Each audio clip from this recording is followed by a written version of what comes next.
উনজিলা ইলার রাসূল তারা আইউনাহুম তাফিদু মিনাদ দামই মিম্মা আরাফু মিনাল হাক্কি ইয়াকুলুনা রব্বানা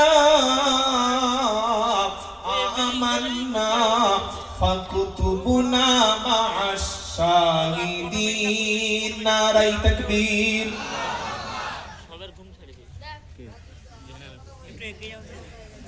সূরা মাইদা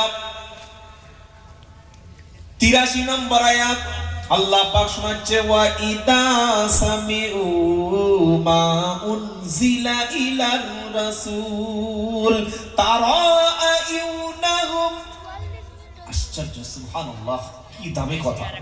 হে নবী, আপনার উপরে আমি আল্লাহ যে কোরআন পাঠিয়েছি, যখন তারা কোরআন শোনে, কোরআনের এত মুজিজা তাদের অন্তরে, যখন কোরআন রিঅ্যাক্ট করে, কোরআনের রিঅ্যাকশনে যাদের মধ্যে ঈমান আছে, নবী তুমি দেখতে পাবে কোরআন শোনার পরে তাদের চক্ষুটা পানিতে ভিজে গেছে। আহা, কোরআন শুনলে ঈমানদারের চক্ষু পানিতে ভিজে যায়। তারা কি বলে?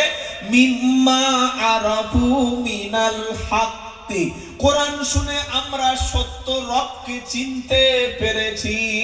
ইয়াকুলুনা রব্বানা আমান্না, তারা বলে ওগো আমাদের রব, ফাকতুবুনা মা'আশ শাহিদিন, আমাদের নামটাকে তুমি সাক্ষী দাতা হিসাবে কবুল করে নাও।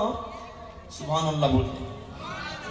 কারি আব্দুর রহমান আস-সুদাইস, ইমাম হারামাইন শরীফাইন, কারি আব্দুল বাসিত, বাংলাদেশে একজন বিখ্যাত কারি আছে আহমদ ইউসুফ আল আজহারি, তার সঙ্গে আমার ত্রিপুরা রাজ্যে বেশ কয়েকটা প্রোগ্রামে দেখা হয়েছিল। অত্যন্ত ভদ্র মানুষ। তেলাওয়াত আপনি এখনই সার্চ করুন, আহমদ ইউসুফ আল আজহারি তেলাওয়াত, কারি আব্দুল বাসিত তেলাওয়াত শুনুন, জান ঠান্ডা হয়ে যাবে।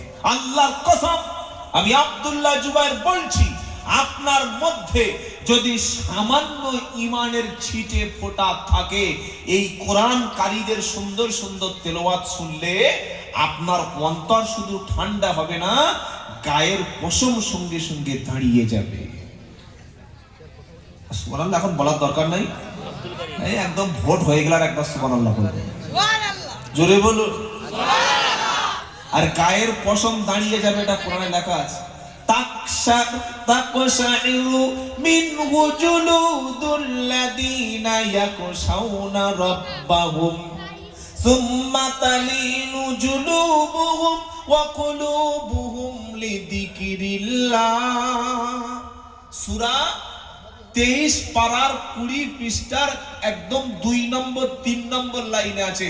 আল্লাহ বলছেন, আমার ঈমানদার বান্দা ইয়াকশাউনা, আমার দেখে যারা ভয় করে, যারা তখন যারা কোরআন শুনে, কোরআন শুনলে আমার ঈমানদার ব্যক্তিদের গায়ের